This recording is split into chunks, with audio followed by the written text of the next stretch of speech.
నమస్తే. చాలామంది రైతులకి ఇప్పటికే రైతుల యొక్క అకౌంట్లో డబ్బులు పడ్డాయి. సుమారుగా ఇప్పటి వరకు 3,440 కోట్ల రూపాయలు రైతుల అకౌంట్లో రైతు భరోసా కింద జమ అయిపోయినాయి. మరి మిగతా ఎప్పుడు అనేది మొన్ననే ఆదివారం రోజున ముఖ్యమంత్రి రేవంత్ రెడ్డి ఆ రోజే ఆ సభ ద్వారా ఒక ప్రకటన చేసిండు. ఇంకొక 45 రోజులలో అంటే 22వ తారీఖున సభ అయితే మొన్న జరిగినటువంటి మొన్న మార్చి 22న సభ అయితే 23వ తారీఖున పైసలు పడ్డాయి. దాని తర్వాత 23వ తారీఖు నుంచి మనం లెక్కేసుకున్నట్టయితే ఇంకొక 45 రోజులలో మిగతా పైసలు ఇస్తామని చెప్పేసి. సో 45 రోజులని ఎందుకు అన్నాడు? మరి ఇప్పటికే ఆర్బీఐ దగ్గర రాష్ట్ర ప్రభుత్వం 9,000 కోట్ల రూపాయల అప్పు తీసుకొచ్చింది ఆల్రెడీ రైతు భరోసా కోసమే, రైతులకు ఇవ్వాలన్నటువంటి ఆలోచనతోటే. ఎప్పుడో ఇవ్వాల్సినటువంటి పైసలు అవంతా కూడా అంటే 2 నెలల క్రితమే రావాల్సినటువంటి డబ్బులు రైతుల అకౌంట్లలో 2 నెలల క్రితమే డబ్బులు పడాలి పంట పెట్టుబడి కోసం. కానీ రేవంత్ రెడ్డి కొంత చాకచక్యంగా ఇప్పుడు ఏవో ఎలక్షన్స్ లేవు కదా, ఇప్పుడే మనం వేసినట్టయితే ఉంటే రైతులు మర్చిపోతారు కదా, సో ఎన్నికలలో మనకు ఓట్లు పడాలంటే రైతు భరోసాని వాడుకోవాలి కాబట్టి దాన్ని ఆపుకుంటూ వచ్చిండు. వచ్చి ఏమైంది, ఇంకా చాలామంది రైతులంతా కూడా ఆవేదన వ్యక్తం చేస్తూ ఉన్నారు. ఆందోళనలకు దిగేటువంటి ఆస్కారం ఏర్పడున్నటువంటి నేపథ్యంలో ఒక నిర్ణయం తీసుకున్నాడు 3 విడతల్లో అని.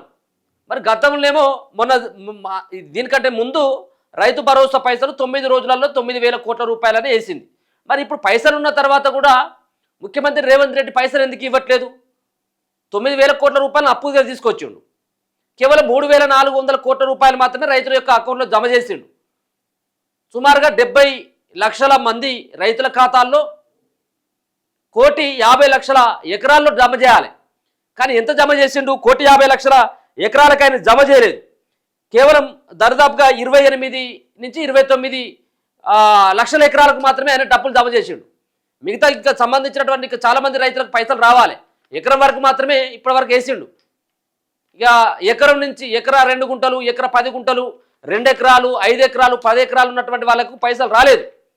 అవి ఎప్పుడు వస్తాయో కూడా చెప్పేసిండు. ఇంకా 45 రోజులు ఆగాలి మనం. సో 45 రోజులు ఎందుకు ఆగాలి అనేది కూడా చెప్తా. 45 రోజులు అంటే వచ్చే నెల అంటే ఏప్రిల్ చివరి వరకు, ఏప్రిల్ మంత్ ఎండింగ్ వరకు రైతుల అకౌంట్లో పైసలు వేస్తాడు. ఒక పక్కన ఇప్పుడు ఆందోళనలకి గురవుతున్నటువంటి రైతులని కొంత ఉపశమనం కలిగించేటువంటి విధంగా అంటే ప్రభుత్వం పైన వ్యతిరేకంగా ఇంకా వాళ్ళు భావించొద్దు కాబట్టి వాళ్ళని కొంత ఏదో చల్లార్చేటువంటి ప్రయత్నం కోసం ఎకరాని వరకు మాత్రమే లిమిట్ పెట్టుకోవడం జరిగింది. ఆయనకు 10 ఎకరాలున్నా, 20 ఎకరాలున్నా, 4 ఎకరాలున్నా ఎకరం వరకు మాత్రమే పరిమితం చేసిండు. అంటే దీని ద్వారా ఏమవుతుంది, 10 ఎకరాలు ఉన్నటువంటి రైతుకు కూడా ఎకరం వరకు 6,000 జమ అయిపోయినాయి. ఎకరం వరకు ఉన్నటువంటి వ్యక్తికి ఎకరం వరకు పైసలు వచ్చినాయి. 10 గుంటల రైతుకు ఉన్నటువంటి 10 గుంటల వరకు పైసలు వచ్చేసినాయి. కాబట్టి వీళ్ళు ఇక రోడ్డెక్కేటువంటి అవకాశం లేదు. రైతుల దగ్గర నుంచి పేద అనుకున్నంత వ్యతిరేకత వచ్చేటువంటి అవకాశం లేదు. ఇక రెండోది 45 రోజుల పాటు ఎందుకు ఆపిండు అంటే ఎలక్షన్స్, జడ్పీటీసీ ఎంపీటీసీ ఎలక్షన్స్. ఇప్పుడు రేవంత్ రెడ్డి ముందున్నటువంటి ఒక లక్ష్యం అది. ఒక పక్కన ప్రభుత్వం పైన వ్యతిరేకత కావచ్చు, ఇంకొక పక్కన రైతుల దగ్గర నుంచి ముఖ్యంగా వ్యతిరేకత వ్యక్తమైనట్టయితే ఉంటే ఇప్పుడు జరుగుతున్నటువంటి ఎన్నికలు స్థానికంగా జరిగేటువంటి ఎన్నికలు కదా ఇవంతా కూడా, జడ్పీటీసీ అండ్ ఎంపీటీసీ ఎన్నికలు. కాబట్టి ఈ లోకల్ బాడీ ఎన్నికలు ఏవైతే ఉన్నాయో ఎంపీటీసీ అండ్ జడ్పీటీసీ ఎన్నికల్లో ప్రభుత్వానికి కొంత వ్యతిరేకంగా ఏమైనా తీర్పు వస్తుంది కావచ్చు అన్నటువంటి ఒక ఆలోచనతోటి రైతులంతా కాంగ్రెస్ పార్టీకి ఓటేయర్ కావచ్చు అన్నటువంటి ఒక ఆలోచనతో ఏం చేసిండు అంటే రేవంత్ రెడ్డి దీన్ని ఎన్నికల స్టంట్గా ఉపయోగించుకునేందుకు 45 రోజులు అని చెప్పేసి కొంత చాకచక్యంగా తెలివిని ఉపయోగించుకొని 45 రోజులు పెట్టిండు. సో మనం దీన్ని బట్టి ఏమర్థం అవుతుందంటే 45 రోజుల తర్వాత 45 రోజుల తర్వాత ఎప్పుడైనా ఏ క్షణమైనా జడ్పీటీసీ ఎంపీటీసీ ఎన్నికలకు సంబంధించినటువంటి నోటిఫికేషన్, ఎన్నికల నోటిఫికేషన్ రిలీజ్ అయ్యేటువంటి అవకాశం అయితే కనబడతా ఉన్నది. సో ఇప్పుడు ఒక పక్కన 10th సంబంధించినటువంటి వాళ్ళ ఎగ్జామ్స్ ఉన్నాయి. సో 6వ తారీఖు 7వ తారీఖు లాస్ట్ అయ్యేటట్టుగా ఉన్నాయి 10th ఎగ్జామ్స్.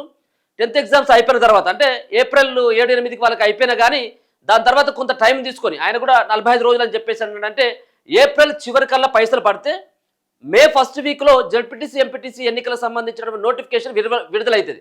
సో నోటిఫికేషన్ విడుదలైన తర్వాత రైతు బంధు, రైతు భరోసా పైసలు వేయడు కాబట్టి 45 రోజుల టైం తీసుకొని ఏం చేసిందంటే రేవంత్ రెడ్డి ఏప్రిల్ చివరికల్లా రైతుల యొక్క అకౌంట్లో పైసలు వేస్తాడు. ఇంకెంత దరిదాపుగా 5,400 కోట్ల రూపాయలు ఇప్పుడు రైతులకి రేవంత్ రెడ్డి బాయ్కున్నాడు. 5,400 కోట్ల రూపాయలని రైతుల అకౌంట్లో జమ చేస్తే ఇది రేపు ఎన్నికలలో ఆ పార్టీకి ఉపయోగంగా ఉంటుంది, రైతులంతా కూడా ఆ పార్టీకి ఓటేస్తారన్నటువంటి ఒక ఆలోచనతోటి రేవంత్ రెడ్డి ఈ విధమైనటువంటి ఒక ప్రయత్నం చేసిండు. మరి అప్పు తీసుకొచ్చినాక వేయడంలో పెద్ద ఇబ్బంది ఏం లేదు, పైసలు లేవనేది కూడా కాదు. రైతుల కోసమే, రైతు భరోసా కోసమే 9,000 కోట్ల రూపాయలను అప్పుగా తీసుకొచ్చిండు. సుమారుగా 70 లక్షల మంది రైతుల యొక్క ఖాతాలో 1,50,00,000 ఎకరాల్లో. అంటే గతంలో ఎవరికైతే రైతు భరోసా వచ్చిందో ఎక్కడ కూడా పెద్దగా వీటిని శాటిలైట్ మ్యాప్ ఆధారంగా పంటలను పరిశీలిస్తే పంటకు పనికొచ్చేటువంటి భూమి, అసలు వీళ్ళు పంట వేస్తున్నారా లేదనేది ఈ శాటిలైట్ మ్యాపింగ్ ద్వారా రూపొందించినటువంటి అది ఏదైతే ఇది పంట పండేటువంటి భూమి అని చెప్పేసి నిర్ధారించినటువంటి వాటికి కాదు. గతంలో ఏవైతే భూములు ఉన్నాయో, ఎవరికైతే రైతు భరోసా పైసలు పడ్డాయో వాళ్ళందరికీ రైతుల ఖాతాల్లో జమ చేసేందుకు సంసిద్ధం అయిపోయాడు. ఒక పక్కన ఆ డాటా రావాలి కాబట్టి లేట్ అవుతుంది, ఎక్కడేమీ లేదు. డాటా కోసమో లేకపోతుంటే పైసలు ఇవ్వన్నటువంటి కొరతతో కాదు, కానీ ఈ ఎన్నికల్లో ఉపయోగం కోసం రేవంత్ రెడ్డి చేసినటువంటి ఒక చాకచక్యమైనటువంటి ఒక పని. 3 విడతల్లో 45 రోజుల తర్వాత అని. మరి గతంలో 9,000 కోట్ల రూపాయలు 9 రోజులు వేసినప్పుడు మరి ఇప్పుడు వేయొచ్చు కదా. ఇప్పుడు ఎందుకు వేయలేదంటే అప్పుడు ఎలక్షన్స్ ఉన్నాయి, ఇప్పుడు ఎలక్షన్స్ లేవు, గంతే తేడా. సో రైతులు కూడా చాలామంది అంటా ఉన్నారు, ఒక పక్కన మరి రైతు భరోసా పైసలు ఎకరం వరకు వేసాడు, ఎకరం వరకు కటాపేనా, ఈ 3,400 కోట్ల రూపాయలు ఎన్ని ఎకరాలు ఉన్నా కానీ ఎకరం వరకే పైసలు వేసిండు కదా. గతంలో ఇప్పుడు మోదీ పైసలు ఏవైతే ఉన్నాయో పిఎం కిసాన్ సంబంధించినటువంటి డబ్బులు నువ్వు ఎన్ని ఎకరాల నుండి నువ్వు ఏమన్నా కానీ కాక 2,000 రూపాయలు వేస్తాడు మోదీ, 2,000 రూపాయలే. ప్రధాని నరేంద్ర మోడీ గారు వేసేటువంటి పిఎం కిసాన్ యోజన పథకంలో ఎన్ని ఎకరాలు ఉన్నా కానీ 2,000 వరకు మాత్రమే కటప్. కాబట్టి రేవంత్ రెడ్డి కూడా ఎన్ని ఎకరాలు ఉన్నా కానీ ఒక ఎకరం వరకే వేసి వదిలిపెట్టిండి, ఇక మిగతా పైసలు వస్తాయా రావని చెప్పేసి కొంత ఆందోళన చెందుతూ ఉన్నారు. ఎందుకంటే ముంగట జెడ్పీటీసీ ఎంపీటీసీ ఎలక్షన్స్ ఉన్నాయి కాబట్టి ఈసారి మొత్తం అయితే వేస్తాడు నాకు తెలిసి. ఇక్కడి వరకు కట్ చేస్తే మరి రేపు కూడా ప్రభుత్వానికి కట్ చేస్తారు కదా, ఎన్నికలలో వీళ్ళ తోకలు కూడా కత్తిరిస్తారు కదా ఓటర్లంతా, రైతులంతా ముఖ్యంగా. కాబట్టి ఈసారి ఖచ్చితంగా పైసలు వస్తాయి, అట్లాంటి ఏం టెన్షన్ అయితే లేదు. కానీ ఈ 45 రోజులు పెండింగ్ పెట్టడానికి కారణం కేవలం ఎన్నికల స్టంట్ మాత్రమే మనం భావించాల్సినటువంటి అవసరం ఉన్నది. మిగతా సంబంధించినటువంటి పైసలు ఏప్రిల్ చివరి కల్లా 5,400 కోట్ల రూపాయలని రైతుల అకౌంట్లో జమ చేయబోతా ఉన్నాడు.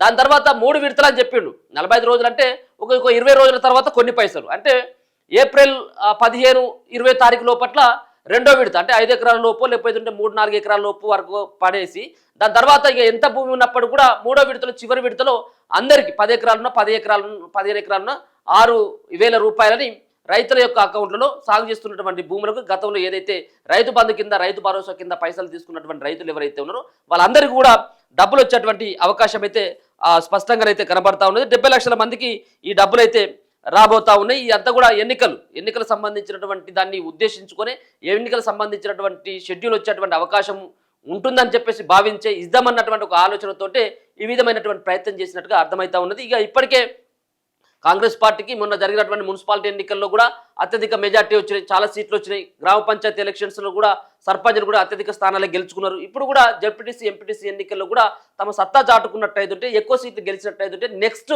సంబంధించినటువంటి ఎన్నికల్లో ఉపయోగకరంగా ఉంటుంది. గెలిచినటువంటి జెడ్పీటీసీలో ఎంపీటీసీల ద్వారా మళ్ళీ ఎలక్షన్స్కి వెళ్ళినట్టయితుంటే సాధారణ ఎన్నికలు, ఎమ్మెల్యే ఎలక్షన్స్ ఏవైతే ఉంటాయో అసెంబ్లీ ఎన్నికలు, ఆ ఎన్నికల్లో కొంత లబ్ధి పొందేటువంటి అవకాశం ఉంటుంది. కాబట్టి దీన్ని ఎట్టి పరిస్థితుల్లో జెడ్పీటీసీ ఎంపీటీసీ స్థానాలు కూడా అత్యధిక స్థానాలు గెలుచుకోవాలన్నటువంటి ఒక ప్లాన్లో భాగంగానే ఇప్పుడు రైతు భరోసా పైసలను ఆపిల్లు, అంతే తప్పించి లేవని కాదు, లేకపోతే ఇవ్వద్దు అన్నటువంటి ఉద్దేశం అయితే కాదు. సో మొత్తానికి రైతు బంధుకు సంబంధించిన రైతు భరోసా పైసల కోసం ఇంకొక 40 రోజుల పాటు ఖచ్చితంగా ఆగాల్సినటువంటి అవసరం అయితే ఉన్నది. చూస్తూనే ఉండండి మన తొలి.